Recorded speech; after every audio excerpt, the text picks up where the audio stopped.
et bienvenue dans l'émission Paroles de femmes.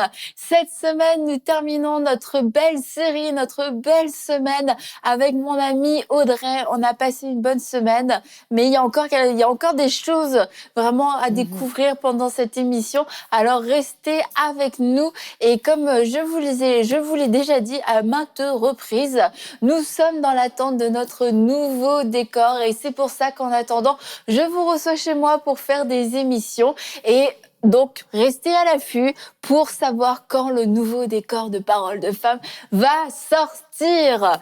Donc, aujourd'hui, Audrey, nous sommes encore ensemble pour notre dernière journée, mais j'espère qu'on aura l'occasion, comme je l'ai dit aussi, de nous revoir, soit comme ça, soit en vrai. En vrai, ce serait beaucoup mieux, mais écoute, c'est quand même mieux que rien, surtout qu'on a quand même eu une belle semaine et merci d'avoir pris le temps de partager avec nous dans Paroles de femmes sur ce thème, sur cette série Courage, grâce et gloire. Cette série qui nous prépare à vivre les temps de la fin, à être des chrétiens forts, des chrétiens courageux.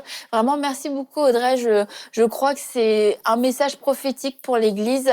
C'est pas juste une discussion, c'est pas juste un partage d'idées. C'est vraiment un message prophétique pour l'Église dans les temps dans lesquels on est aujourd'hui. Et je suis heureuse que tu aies pu le partager. Moi, ça m'a beaucoup bénie en tout cas. Et donc voilà. Et aujourd'hui, on termine après le courage, après la grâce, on termine avec la gloire. Parce que comme hier, tu l'as dit, nous voulons vivre, nous voulons voir la gloire de Dieu. Amen, exactement. D'abord, je voudrais commencer en dire j'ai hâte de voir votre nouveau plateau. Ah, Vous faites toujours les choses bien en excellence. Et il va y avoir la gloire sur le plateau. Mais de toute façon, oui.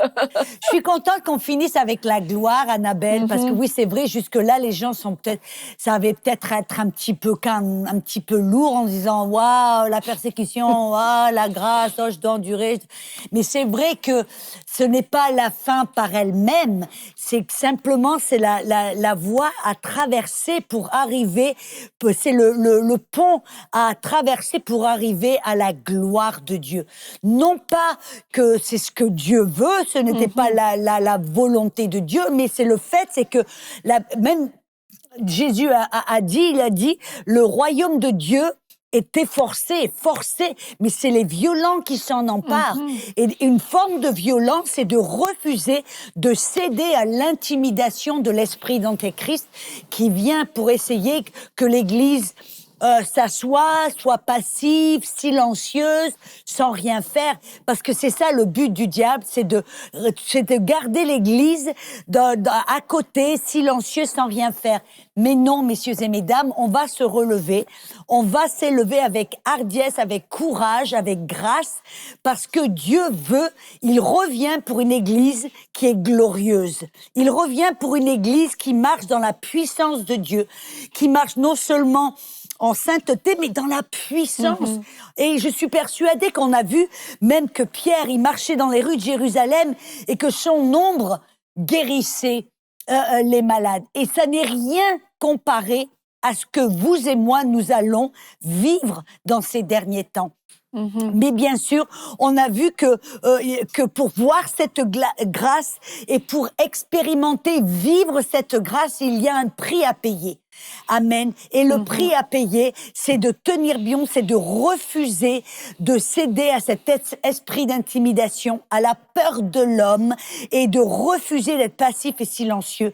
Mais même si on est persécuté, même si on est torturé, même si peu importe, on refuse de lâcher prise. Amen. Et on a choisi de marcher avec Jésus, de ressembler à Jésus et de même dire de ne pas céder au but de la persécution. Amen.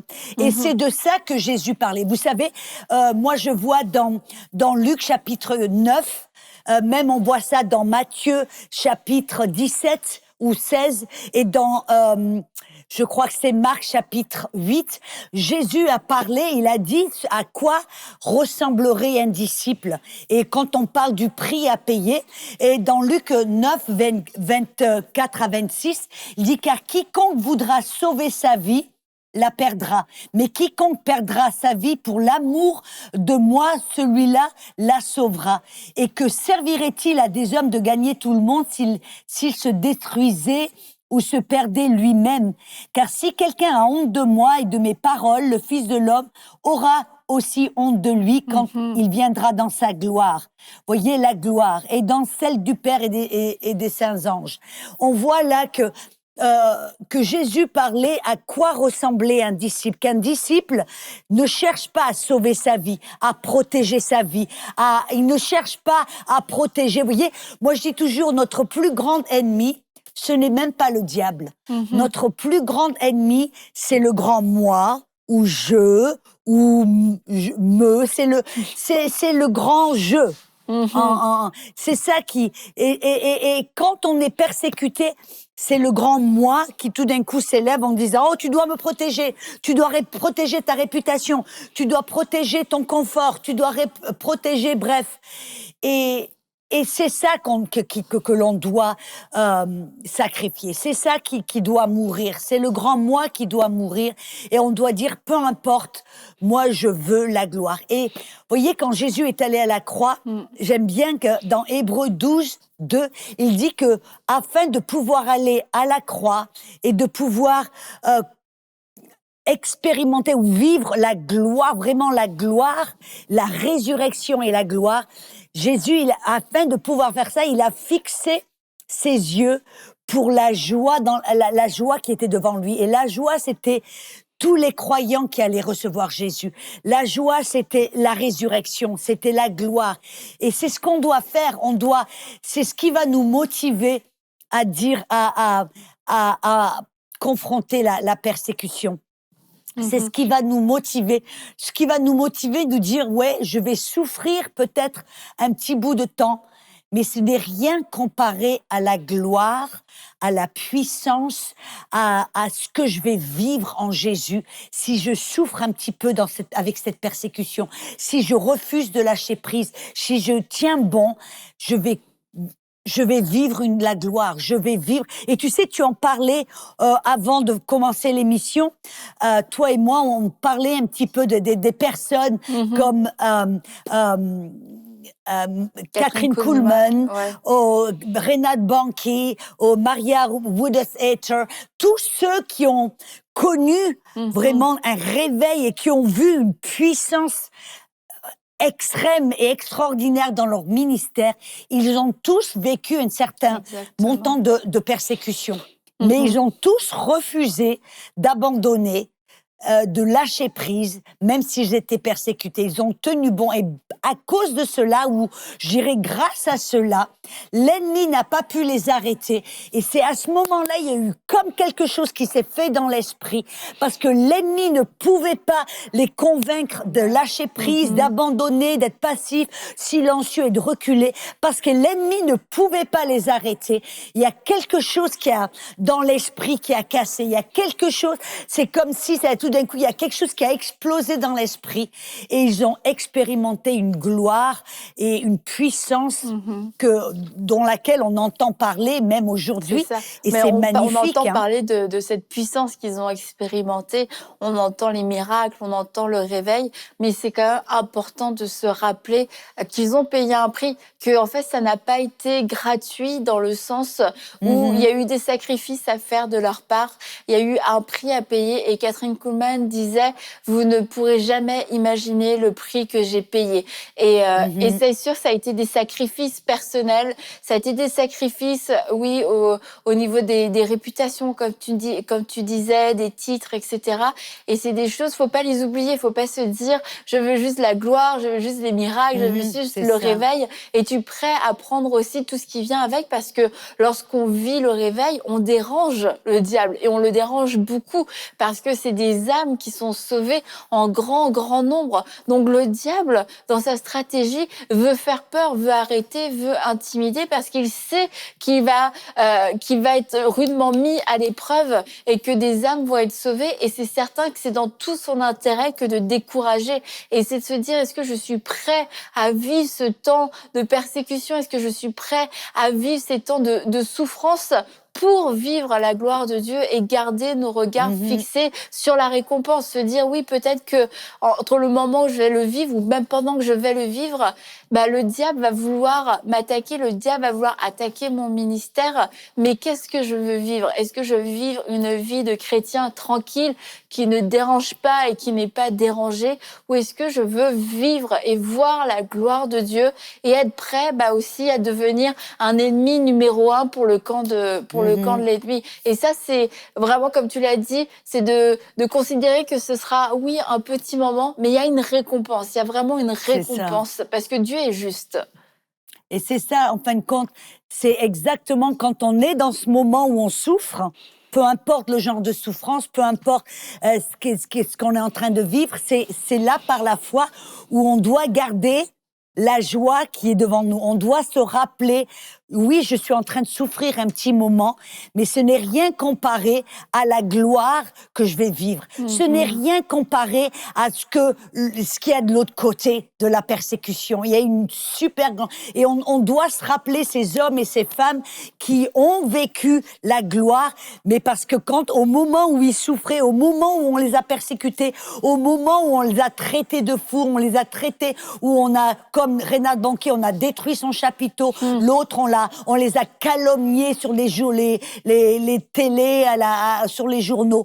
Tout ça, on se dit, mais ce n'est rien comparé. On doit se rappeler, mais de l'autre côté de la souffrance, il y a la gloire, il y a la puissance, il y a le réveil, il y a tout ce que Dieu a de l'autre côté. Et moi, j'aime dire, c'est que quand on est dans ce moment de souffrance, parce qu'on a tendance à vouloir se recroqueviller, à penser, comme je disais, au grand moi, au jeu.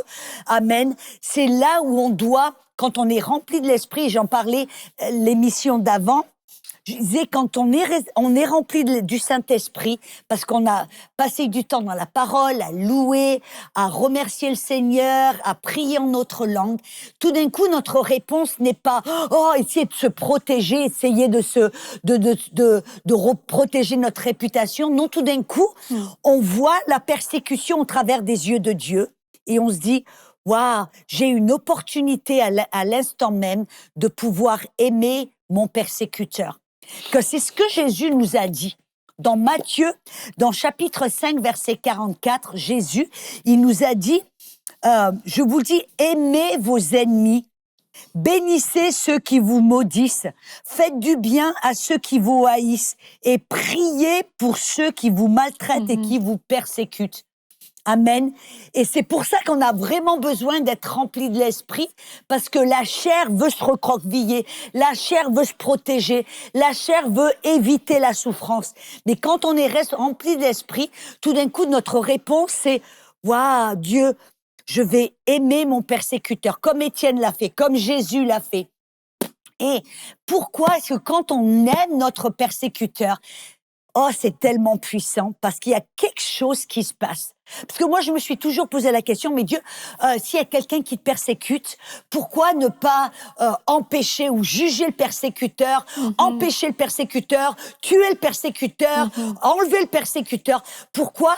Parce que oui, Dieu nous aime, mais Dieu aime aussi le persécuteur. Et quand on est rempli de l'esprit, que tout d'un coup, de l'abondance de notre cœur, on dit, ouais, il me persécute, mais Dieu aime cette personne. Ils ne comprennent pas ce qu'ils sont en train de faire. S'ils connaissaient Dieu, ils n'agiraient pas de la manière. S'ils connaissaient Dieu, ils ne parleraient pas de cette manière. Et tout d'un coup, on voit cela, comme la Bible nous dit, comme ce moment de persécution. Si on répond par l'amour, on peut utiliser ce moment-là comme une opportunité pour témoigner de l'amour de Dieu. Tu comprends ce que je veux dire par témoigner, s'en servir à ce moment-là, parce qu'on marche dans l'amour, on utilise ce moment avec cette personne qui nous persécute comme un témoignage. Mmh. Et tu sais, on a parlé de Paul et Silas dans la semaine et quand ils ont vécu ce tremblement de terre, quand Dieu a donné un coup de pied, comme tu l'as dit, Audrey, après Il avoir a tapé du pied ouais, comme pour danser. pour danser, voilà. Ils ont été roués de coups, ils ont été enfermés en prison. Et l'homme qui les a enfermés, l'homme qui était Oh. là pour les surveiller, ce geôlier se réveille, il voit les portes sont ouvertes, les chaînes sont déliées et il est prêt à se tuer. Et là, Paul dit non, non, non, ne te fais pas de mal. Et finalement, on se dit, mais Paul aurait pu tellement lui en vouloir à cet homme, lui dire, tu vois, tu fais partie des méchants. Mais en fait, à ce moment-là, le geôlier a été touché. Et il a vécu quelque chose. Et finalement, il se retrouve, celui qui les gardait en prison, il se retrouve à les inviter chez lui, à prendre soin d'eux, à laver leurs plaies et à ce que toute sa famille soit sauvée. Et en fait, c'est vraiment ça ce qui est derrière la persécution et ce qu'il y a aussi derrière le persécuteur. Et c'est ce que Paul lui-même avait vécu. Il était sur le chemin de Damas pour aller persécuter. Et comme tu le disais, Dieu aime le persécuteur. Il veut toucher son cœur. Il prend pas plaisir à voir le méchant mourir. Il prend plaisir à ce que le méchant change de voie, se repente et vienne à Jésus-Christ. Et c'est ce que Dieu fait et c'est ce que Dieu a fait pour ce geôlier parce que Paul n'a pas choisi la vengeance, mais Paul a saisi toute occasion, favorable ou non, pour annoncer l'évangile. Exactement. Ouais, en fin de compte, c'est ce que Jésus, quand il avait parlé aux disciples, il les avait avertis dans Luc 21, dans le verset 12 et 13. Il a dit, ils mettront les mains sur vous, ils vous persécuteront, ils vous livreront aux synagogues, vous mettront en prison, vous amèneront devant les rois, devant les gouverneurs à cause de mon nom. Mais il dit, mais cela vous sera une occasion de témoignage. Bien sûr, si on choisit de marcher par l'amour. Et c'est comme tu disais, Annabelle, c'est exactement ce qui s'est passé, ce qui est arrivé à Paul. Parce que tu te rappelles quand, tout d'un coup, Étienne, quand ils ont lapidé Étienne, la Bible dit que Paul, qui était un pharisien des pharisiens, qui a grandi sous Gamaliel, il était là présent et il a vu quand Étienne a été lapidé, c'est lui qui tenait les manteaux des persécuteurs et c'est lui qui a même donné son approbation et qui regardait. Et qu'est-ce que c'est qu'il a vu? Parce qu'il a vu Étienne qui, lui, a été lapidé, persécuté. Il a vu tout d'un coup Étienne qui resplendissait et qui tout d'un coup et qui a dit « Oh Seigneur, pardonne-les, ils ne comprennent pas ce qu'ils sont en train de faire. » Et à ce moment-là, il y a eu la gloire de Dieu sur Étienne et puis hop, il s'est endormi. Et Paul, c'est ce qu'il a vu. Il a vu, au lieu de voir un homme qui est mort, aigri, dans la colère ou dans la peur, il a vu un homme qui, même s'il était persécuté et lapidé, il a répondu avec amour, en bénissant les persécuteurs, en priant pour les persécuteurs. Et ça, qu'est-ce que ça fait? C'est devenu un aiguillon dans son cœur. Qu'est-ce que je veux dire par là? C'est tout d'un coup cette image d'amour personnifié, ça l'a poursuivi partout. À chaque fois que Paul, il allait ici et là, à chaque fois qu'il était au lit en s'endormant, qu'est-ce qu'il voyait? Il voyait cette image d'un homme qui était persécuté, lapidé et qui a choisi d'aimer son persécuteur. Cette image, quand tout était silencieux, amen, quand tous les bruits étaient arrêtés et que tout d'un coup, il était allongé, il a eu cette image et ça a servi comme un aiguillon. C'est pour ça que quand Paul était sur la route de Damas et que tout d'un coup, il a vu la lumière, il a entendu Dieu qui a dit « Paul, pourquoi tu me persécutes ?» Et qu'est-ce que Jésus lui a dit? Il dit « C'est difficile d'aller contre cet aiguillon. » De quel aiguillon parlait-il? De cet aiguillon, de ce témoignage d'amour que Paul a vu au travers d'Étienne. C'est devenu un aiguillon qui continuellement, pas qui le harassait, mais qui pointillait, qui percutait son cœur. Vous voyez, comment on appelle ça, quelque chose dans le doigt, tu vois. Une écharde. Une écharpe, voilà. Quand tu as une écharpe, ça te fait du mal, t'arrives pas à t'en débarrasser. Eh ben, cette image d'un homme persécuté qui a choisi de marcher dans l'amour, c'est cette image qui a fait en sorte qu'il était continuellement harassé par cette image. Et c'est cette image qui a fait en sorte qu'un jour, Paul, il a dit, j'arrête, j'en peux plus. Je comprends que Dieu est amour. Et c'est comme ça que Paul a donné sa vie au Seigneur. C'est devenu un témoignage. Ah ouais, c'est devenu un témoignage pour Paul, qui a vu que Paul a fléchi le genou et qu'il a abandonné parce qu'il a compris que ce Dieu qui avait glorifié Étienne, c'est Dieu qui avait permis à Étienne de marcher dans l'amour, même quand il était persécuté. C'est ce Dieu qu'il a rencontré à ce moment-là sur la route de Damas. Ouais, bah écoute, j'avais jamais vu ça comme ça, Audrey. Vraiment, c'est sûr que du coup, je suis partie dans mes pensées, je reviens encore une fois. J'aimerais bien entamer une conversation avec toi, mais on ne peut pas tout de suite. Mais ouais, waouh. Attends, je remets mes idées en place. Donc, c'est pour ça que Paul, à chaque fois que Paul était persécuté, et cet homme a été persécuté, je sais pas, quand même plus que tout le monde. Tu sais, dans Philippiens 1:12, Paul a dit, il dit, je veux, parce qu'il encourage, Amine, le mec, il est en prison, persécuté, et c'est lui qui encourage les disciples. C'est lui qui leur dit, hey, ne lâchez pas prise, ne perdez pas, n'abandonnez pas la foi, ne vous faites pas de soucis pour moi. Réjouissez-vous. Mais dans Philippiens, il dit, réjouissez-vous. Encore, je dis, réjouissez-vous. Et c'est ce qu'il leur dit. Il dit, pourquoi réjouissez-vous? Il dit, dans le verset 12, je veux que vous sachiez, mes frères, que ce qui m'est arrivé a plutôt contribué à l'avancement de l'Évangile. Parce que Paul savait qu'à chaque fois qu'il était persécuté, comme tu l'as dit, toi, dans Actes 16, 25, amen, ce geôlier qui, lui, l'a persécuté, l'a jeté dans la prison, lui a mis des chaînes autour de ses pieds et de ses poignets, amen, et de ses chevilles.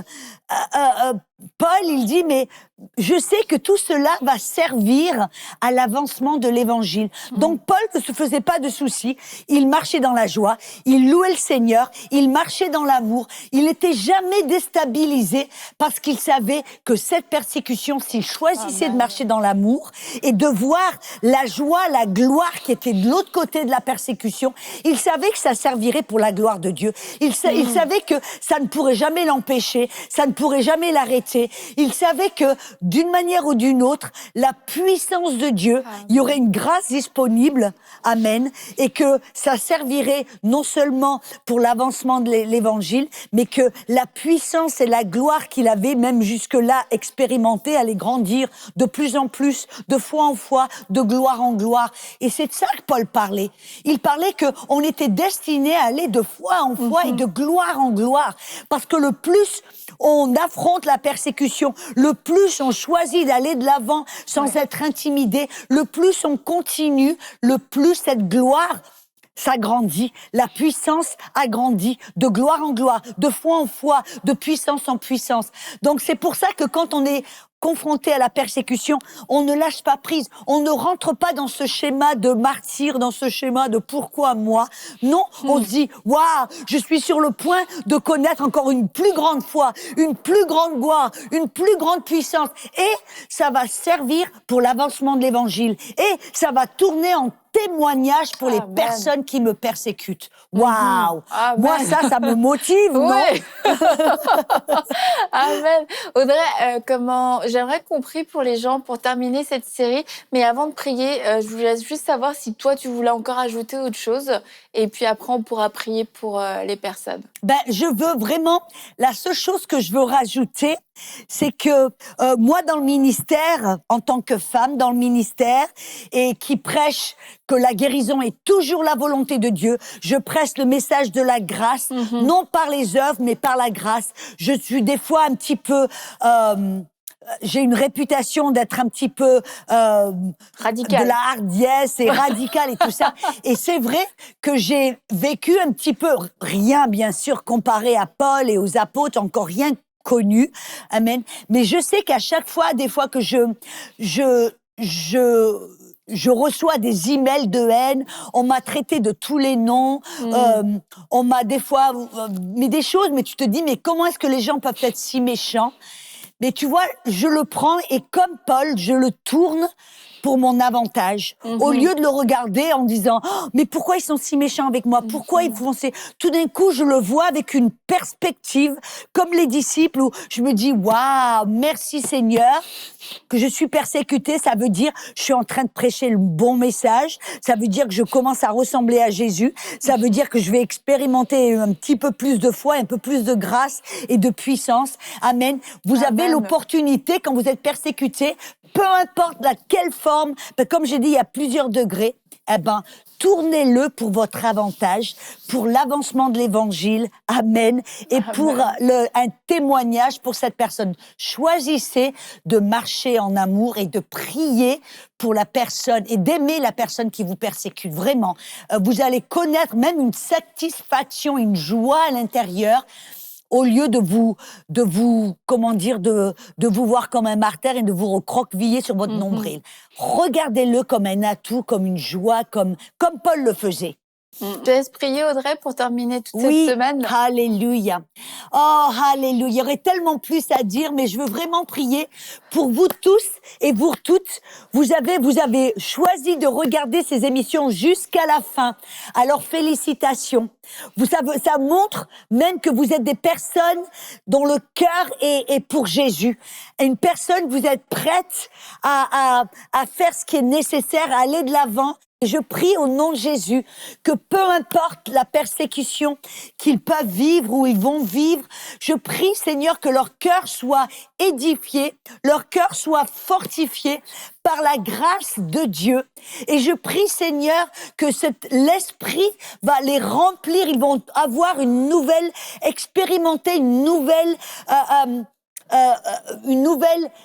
expérience avec le Saint-Esprit, et qu'ils vont voir et connaître une joie, l'amour de Dieu pour le persécuteur. Et soit, Saint-Esprit, tu ouvres leurs yeux, tu touches leur cœur, qu'ils puissent vivre une autre dimension, même dans l'amour de Dieu, dans la puissance de Dieu, dans la gloire de Dieu. Je prie pour toutes ces personnes, Seigneur, qu'ils aient un cœur qui soit prêt à vivre ces choses, car on est dans la fin des temps et Dieu a besoin de vous toutes, de vous tous, messieurs et mesdames, pour faire partie de cette armée de Gideon, cette armée qui n'a pas peur, cette armée qui marche dans l'esprit, cette armée qui se relève, cette armée qui c'est une armée, oh alléluia, qui est remplie du Saint-Esprit et qui vit la gloire de Dieu, le feu de Dieu, et qui est lumière pour le monde qui est autour d'eux. C'est une armée qui est puissante, qui est forte, qui est inébranlable. Une armée, c'est un géant. Et je déclare sur votre vie, vous êtes des géants, vous faites partie de l'armée de Gideon, et Dieu vous aime et Dieu est fier de vous, messieurs et mesdames. Soyez bénis. Amen. Merci beaucoup, Audrey. Merci pour toute cette série. Et je vous encourage, vous qui avez suivi, à partager les émissions, à être les gardiens de vos frères et sœurs en leur disant, voilà dans quel temps nous sommes et on a besoin d'être enseignés, on a besoin d'être avertis, on a besoin d'être équipés parce que nous voulons voir la gloire de Dieu. Alors nous voulons être préparés pour voir la gloire de Dieu et ne pas abandonner en cours de chemin. Encore une fois, merci beaucoup, Audrey, pour cette émission. Merci d'avoir été avec nous dans Paroles de Femmes. Et je te dis à très bientôt. Et je vous dis aussi à vous tous à très bientôt pour une prochaine émission de Paroles de Femmes. Hey, c'est Annabelle. Merci d'avoir regardé cette émission. Pensez à vous abonner et à activer la cloche pour recevoir tous nos prochains contenus exclusifs. Et si vous avez à cœur de soutenir cette œuvre, vous pouvez rejoindre la grande famille des partenaires sur emcitv.com/don. Que Dieu vous bénisse.